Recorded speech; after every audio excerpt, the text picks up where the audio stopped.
Hello everyone, मेरा नाम ब्रिजेश मौर्य है और आपका स्वागत है बीएम लॉ क्लासेस में।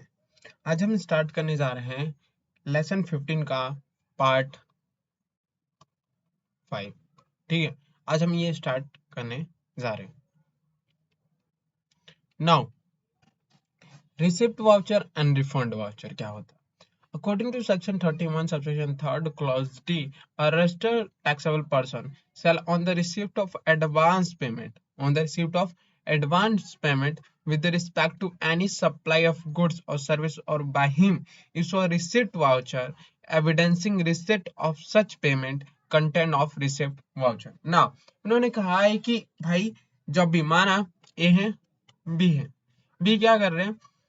ए बोल रहे हैं बी से कि आप मुझे गुड्स सप्लाई कर दीजिए।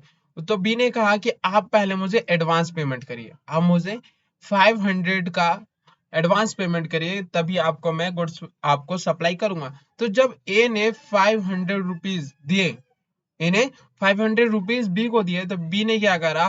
रिसिट वाउचर इशू करा। द एन इसलिए कहा गया कि रिसिट वाउचर ऑफर और एडवांस पेमेंट के लिए इशू करा जाता है। क्या? Receipt voucher. नाउ,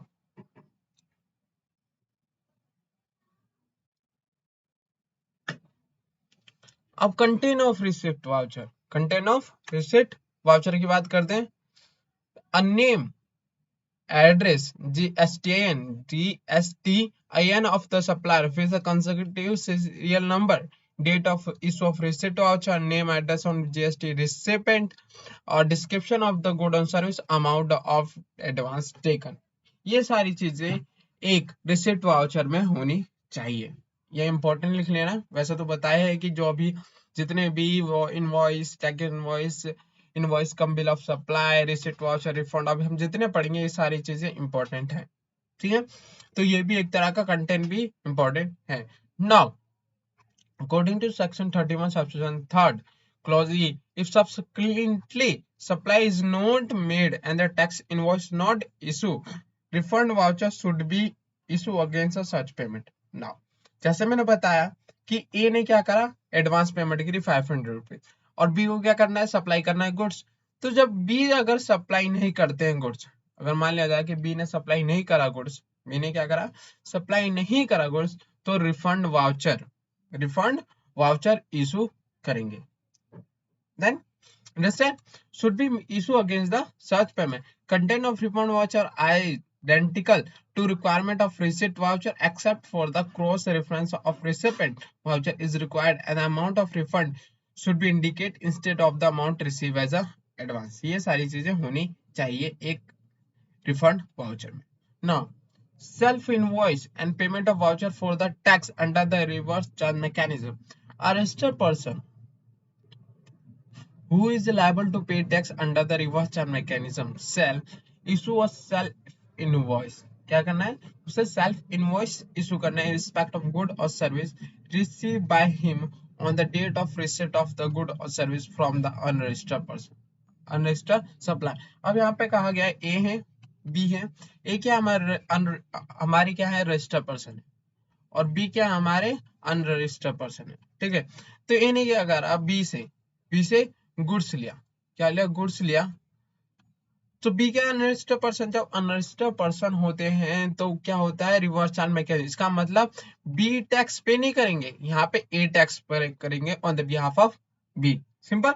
तो इस टाइम में क्या करेंगे? रिवर्स चार्ज मैकेनिज्म कहा जाएगा, और ए जो है रजिस्टर्ड पर्सन है, वो अपने आप को एक इनवॉइस इशू करेंगे जिसे हम बोलते हैं सेल्फ इनवॉइस, जिसे हम बोलते हैं self invoice। Now, a consolidated monthly invoice can be issued if reverse charge supply apply under the section 9 subsection 4 of the CGST and where the value of such supply exceed the 5,000 in a day from any or all the supplier। Now, the consolidated invoice is not permissible in case tax is payable under reverse charge for the specific service as specified section 9 subsection 3rd। Payment of voucher, payment of voucher is required to issue at the time of the payment to the supply respect of the supply where tax is payable under the reverse charge। Simple। तो ये था हमारा self invoice payment of voucher under the reverse charge mechanism. Now,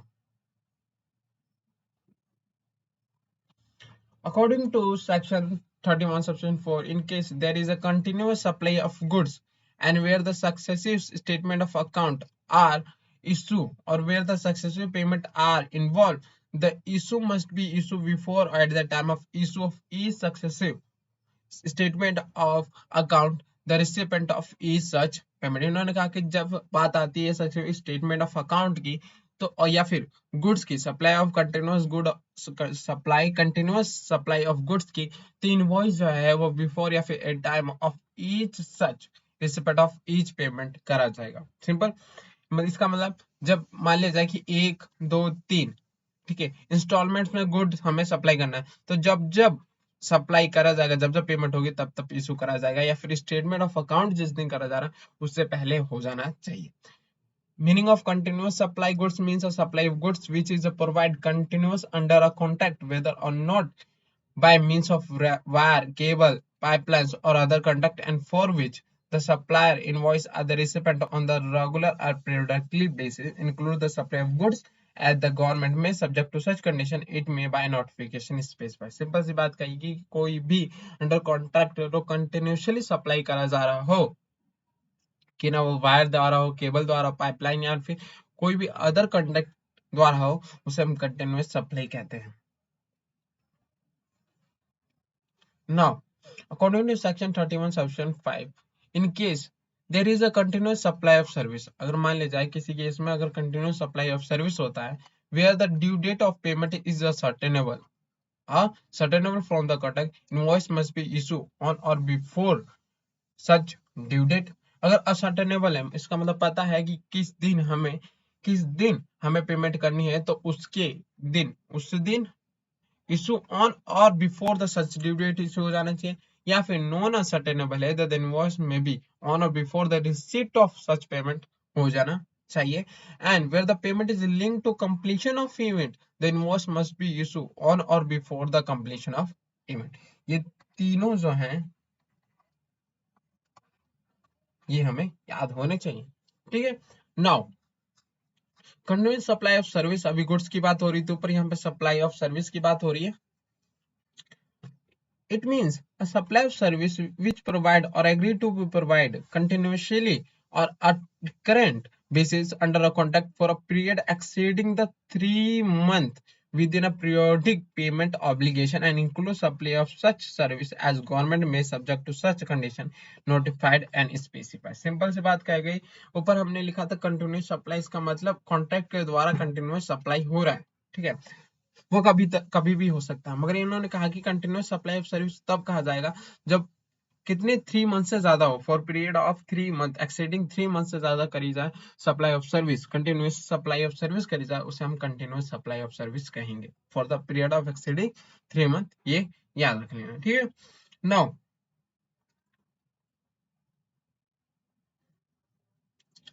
supply of service ceases before the completion. According to section 31 subsection 6, in case where the supply of service ceases under a contract, ceases under the contract before the completion of the supply, the invoice shall be issued at the time when the supply is ceased। इसका मतलब कोई भी supply of service before the completion of complete होने से पहले खत्म कर दिया जा रहा है, कंप्लीट होने से पहले खत्म कर दिया जा रहा है, तो इनवॉइस कब इशू होगा, इनवॉइस इशू करा जाएगा। Invoice shall be issue at the time of supply cease, जब खत्म कर दिया जा रहा है उस सप्लाई को बिफोर द कंप्लीशन, उसी दिन उसे इनवॉइस के इशू हो जाना चाहिए। And such invoice shall be issue to extend of supply effect before the cessation. Now goods send on approval basis, where the goods being sent on approval are removed before the supply take place, the invoice shall be issued before at the time of supply या फिर 6 month from the date of removal whichever is earlier। इन्होंने कहा कि अगर supply करे बिना goods being sent on the approval are removed कर दिया गया before the supply take place, जो इनवॉइस होता है वो बिफोर हो जाना चाहिए या फिर द टाइम ऑफ सप्लाई हो जानी चाहिए for 6 month from the date of removal whichever is earlier, जो सबसे पहले होगा। Then the tax invoice must be issue within a period of 6 month from the removal. Now आगे चलते हैं।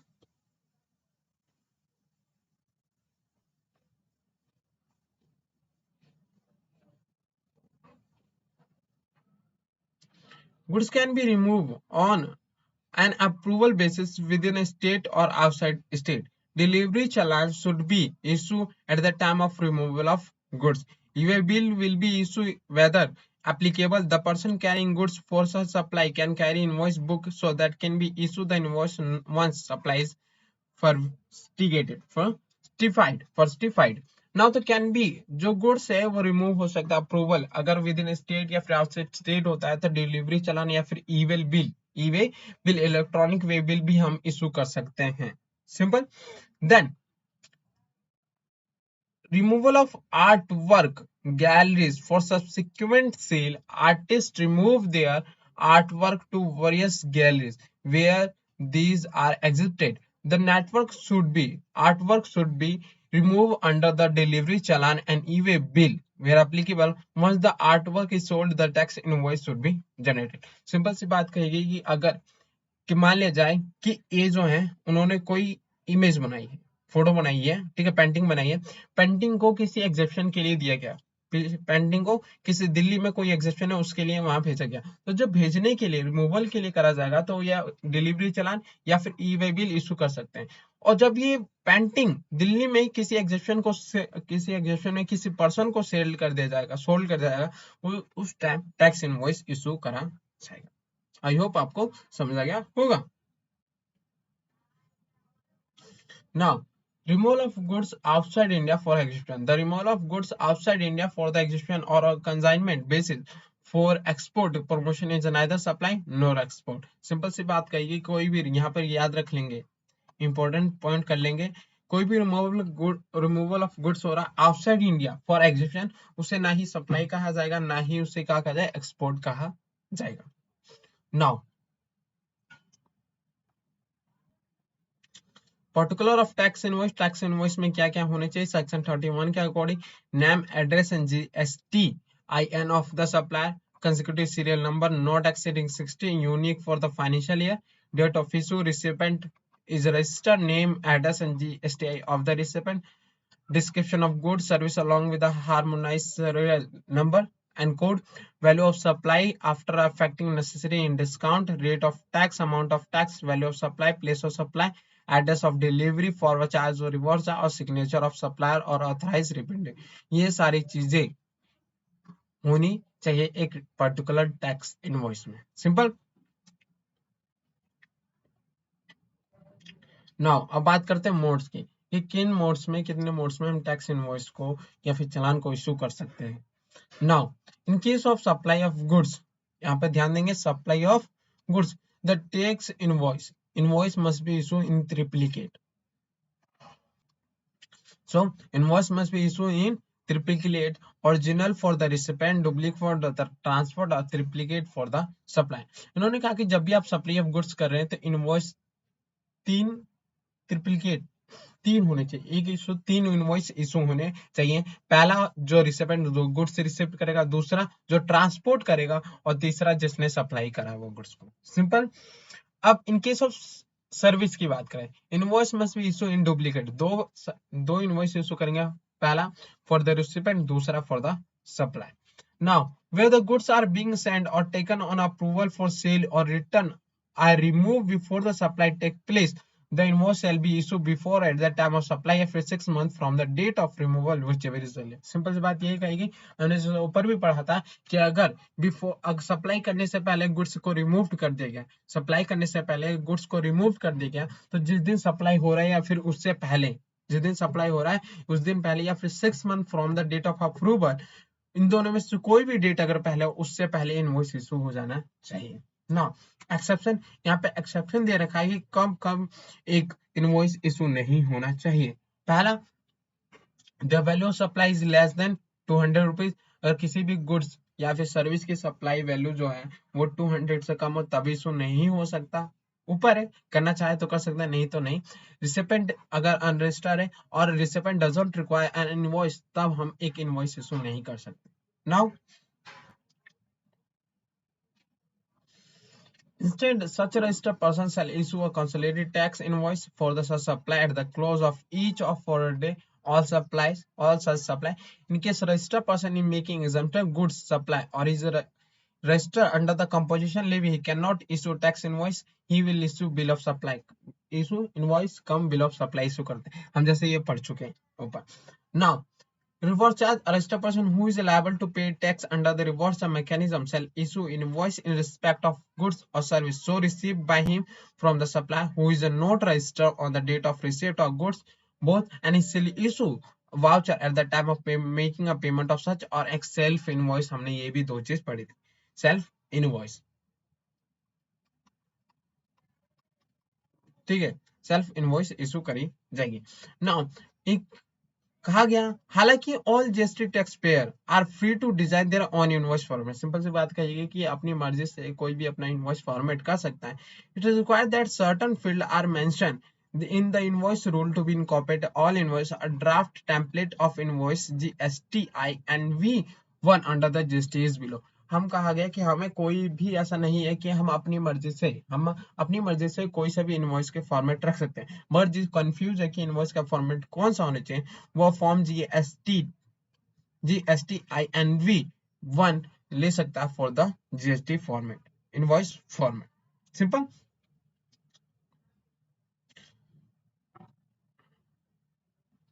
रिसिप्ट वाउचर आपको अभी भी याद होगा, एडवांस पेमेंट के लिए इशू करा जाता है. ठीक है, अब बात आती है क्रेडिट नोट और डेबिट नोट क्या होता है. क्रेडिट नोट और डेबिट नोट क्या होता है.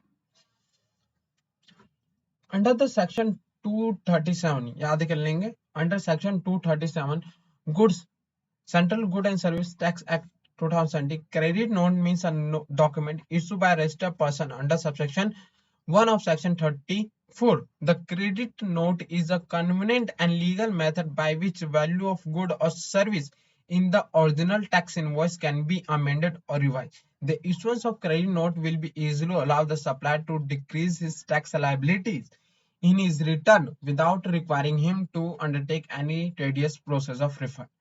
सिंपल, अभी हम समझाएंगे क्या क्या चीज है. दूसरा हम बात करेंगे डेबिट नोट की. ये पूरा का पूरा स्टेटमेंट भी आ सकता है. ठीक है, तो इसलिए इस स्टेटमेंट को भी याद कर लेंगे कि डेबिट क्रेडिट नोट किसमें, क्रेडिट नोट सेक्शन 2 क्लोज 37 में, और डेबिट नोट क्या है सेक्शन 2 क्लोज 38 में. ठीक है, सी पहले आता है फिर डी आता है, तो इसलिए सबसे पहले इसका होगा 237 और डी बाद में आता है, तो इसलिए 38 इसका डेफिनेशन होगा. Means the debit note supplementary invoice is a convenient and legal method by which value of good or service in original tax can be enhanced. यहाँ पर क्या था, can be service, एक minute, method of credit of convenient and legal method by good or service in the original tax amend or revise the issuance of credit note will be easily supplied to decrease his tax liability. यहाँ पे क्या invoice enhance करने के लिए बात करी है, enhance the tax liability. In the debit note क्या होता है, हमारी टैक्स लायबिलिटी बढ़ाई जाती है. इन द क्रेडिट नोट में हमारी टैक्स लायबिलिटी इंक्रीज करी जा सकती, सॉरी डिक्रीज करी जा सकती है. अब ये होता क्या है, where the tax invoice has been issued for supply of good or service or both, and where the taxable value in the invoice is greater than the taxable value of supply. Simple सी बात कही है कि माना एक goods है, ये goods है, ठीक है, गुड्स की वैल्यू 200 रुपीज है, 200 रुपीज है. ठीक है, where the taxable value in invoice is greater than the value of supply. ठीक है, आपकी गुड्स की वैल्यू क्या है 200, मगर इनवॉइस जो बनाई गई, ठीक है, वो बना दी गई 300 रुपीज की, वो बना दी गई 300 रुपीज की. देन द टैक्स चार्ज पर invoice greater than the tax payable in respect of such supply, या where the goods so supply have been return by the recipient, या फिर रिटर्न कर दिया गया बाय द रिसिपेंट, और where the good और service have been found deficient in the these cases the registered supplier may issue a credit note to the recipient. Simple सी बात कहिए कि आपको एक तरफ से पैसा वापस करना, पैसा वापस करने के लिए अब बात ले जाए कि गुड्स ए है बी है, ए ने गुड्स सप्लाई करी बी को मिला वो गुड्स क्या डिफेक्टिव, ठीक है, या फिर डिफिसिट मिला वो गुड, तो बी क्या करेंगे उस गुड्स को वापस कर देंगे. तो ए क्या करेंगे, उनका पैसा वापस करेंगे. जब पैसा वापस करेंगे तभी जाके वो क्रेडिट नोट इशू करेंगे, क्रेडिट नोट इशू करेंगे. Now where the tax invoice issue for supply of good or service both, where the taxable value in an invoice is the less than taxable value of supply. अब यहाँ पे क्या कर दे, यहाँ पर कर दे जा 400 और यहाँ पर 3 का 300। जब गुड्स की वैल्यू क्या है, लेस देन इनवॉइस वैल्यू है, तब हम क्या इशू करेंगे, डेबिट नोट इशू करेंगे। दोनों चीज याद रख लेंगे, दोनों चीज याद रख लेंगे। Now sorry, declaration.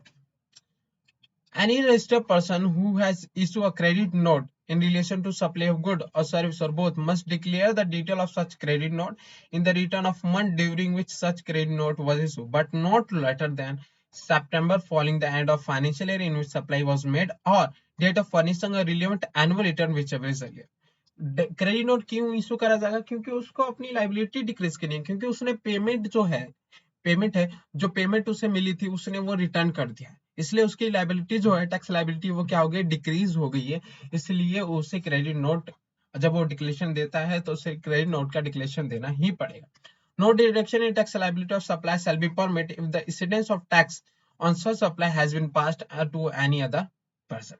Now, any registered person who has issued debit note in relation to supply of goods, service or both must declare the detail of such debit note in return of for the month during which such debit note was issued. The tax liability can be adjusted upward proportionately. उन्होंने कहा कि tax invoice जो आप credit sorry debit note जब issue करते हैं तो वो भी आपको देना पड़ेगा, जिससे आपकी टैक्स लाइबिलिटी एडजस्ट हो जाएगी, टैक्स लाइबिलिटी एडजस्ट हो जाएगी। नाउ चैप्टर 6 की बात करते हैं, contain rule for tax invoice debit note, जो हम अभी ऊपर पढ़ते आ रहे हैं, उन्हीं का अब रूल के साथ पढ़ेंगे, रूल के साथ पढ़ेंगे।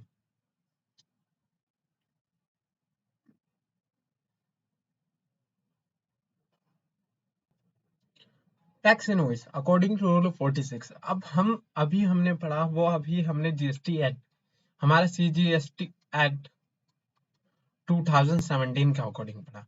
अब हम रूल के अकॉर्डिंग पढ़ेंगे, रूल्स 2017 ऑफ जो हमारे सीजीएसटी रूल है उसके अकॉर्डिंग हम अब पढ़ेंगे। सो टैक्स इनवॉइस इन स्पेशल केसेस, यहां से स्टार्ट करते हैं। टैक्स इनवॉइस बात करेंगे रूल 47 में, invoice cum bill of supply, rule 46 में time limit of issuing tax invoice 47, then 48 manner of issuing invoice, ठीक है, bill of supply, bill receipt voucher, refund voucher, receipt voucher हो गया, रिफंड वाउचर हो गया, payment voucher, then invoice, tax and credit और note और tax in special cases, यही सारी चीजें हम अब रूल के अकॉर्डिंग पढ़ेंगे। सो सबसे पहले हम टैक्स इनवॉइस करते हैं according to rule 46। Subject to rule 54, a tax invoice referred to section 31 shall be issued by the registered person containing the following particular। ये 46 कर लेना, हटा दो इसे, ठीक है। Name and address and GST supply, क्या name address GST supply, consecutive serial number होना चाहिए, डेट ऑफ इशू होना चाहिए, फिर नेम एड्रेस, अगर रजिस्टर पर्सन रिसिपेंट क्या हो, हमारा रजिस्टर हो तो हमारा क्या होना चाहिए, नेम और एड्रेस होना चाहिए, ठीक है। नेम और address of recipient of address of delivery along with the name of state and its code, ये सारी चीजें होनी चाहिए। Name address of recipient address delivery along with the name state code if the recipient is unregistered होगा। फिर HSN code होगा, goods and accounting good of service होगा, description of good होना चाहिए, quantity in case of goods और unique quantity goods there of, ये सारी चीजें होनी चाहिए। बहुत सारी चीजें दे रखी है जो होनी चाहिए हमारे पे, ठीक है, एक टैक्स इनवॉइस में। ये आप अपने आप भी कवर कर लेंगे, कोई भी चीज उसमें ज्यादा वो नहीं है, ये सारी चीजें हो सकती है एक इनवॉइस में।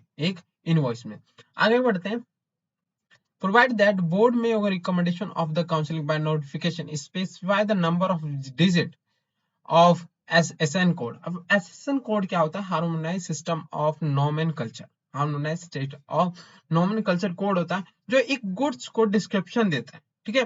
For the goods of accounting code for the service that class of registered person shall required to mention for such period and specify the said notification class of supply of good or service for which specific number of digit of harmonized system of nomenclature code shall be required to be mentioned all by all registered taxpayer and the class of registered person that would not be required to mention harmonized system of nomenclature code for good of accounting good or service for such period as may be specified in the notification.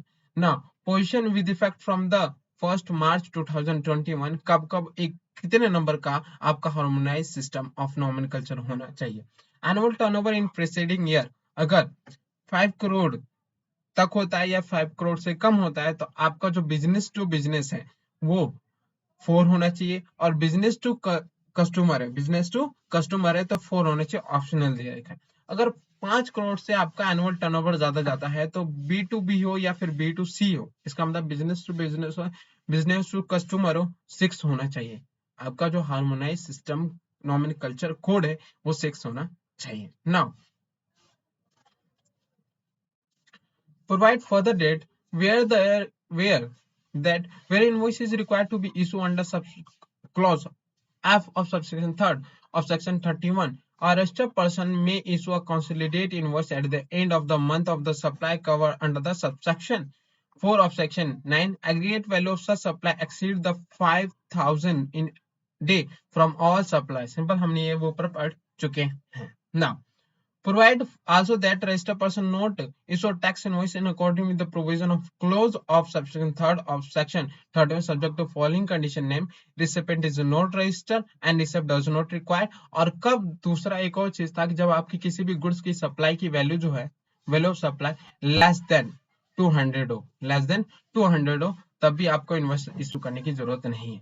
Simple. Invoice cum bill of supply not with anything contained in 46A, 46 or 49 or 54 where the registered person supplied taxable as well as exempted goods service or both unregistered person to an registered person single invoice come bill of supply may be issue for such supply. Simple ये भी हमने पढ़ चुका था. हमने यही पढ़ा था कि आपका invoice cum bill of supply कब कब इशू करा जा रहा है. कोई भी एग्जेम्प्टेड गुड कर रहे हैं, कोई भी गुड्स हम ट्रांसफर कर रहे हैं, सप्लाई कर रहे हैं अनरजिस्टर्ड पर्सन को, तब हमारा invoice cum bill of supply issue करा जाता है. Now, time limit for issuing tax invoice according to rule 47. Invoice referred to in 46 in case of taxable supply of service shall be issued within a period of 13 days from the date of supply of such service. ये भी हमने पढ़ चुके हैं. और एक और चीज पढ़ी थी कि कोई भी बैंकिंग कंपनी, फाइनेंस इंस्टीट्यूशन या फिर नॉन बैंकिंग फाइनेंस कंपनी है वो 45 डेज लेगी. और कोई भी नॉन टेलीकॉम सर्विस और फाइनेंशियल बैंकिंग कंपनी हो ये टैक्स इनवॉइस करेगी जब सप्लाई करने से पहले या फिर at the end of quarter या फिर book of entry may issue invoice before at the time of supplier such record the same in a book of account या फिर before the expiry of the quarter during which supply was made. ये हमने 3 पढ़ चुके हैं. ये हमने section में पढ़ा था, रूल में भी वही लिखा हुआ है. ठीक है. अब मैनर ऑफ इशू ये भी हमने पढ़ चुके हैं. According to rule 48 the invoice shall be prepared in triplicate in case of goods, duplicate in case of supply of service. The serial number invoice issue tax period shall be furnished electronic through the common portal GSTR1. ठीक है. Now invoicing क्या होता है अब इसकी बात करते हैं. सो आज के लिए इतना ही काफी है. मिलते हैं नेक्स्ट वीडियो में. नेक्स्ट वीडियो से इनवॉइसिंग जो इलेक्ट्रॉनिक इनवॉइस होता है उसके हम स्टार्ट करेंगे. आज के लिए इतना ही काफी. Thank you so much for watching this video. मिलते हैं नेक्स्ट वीडियो में. Have a nice day.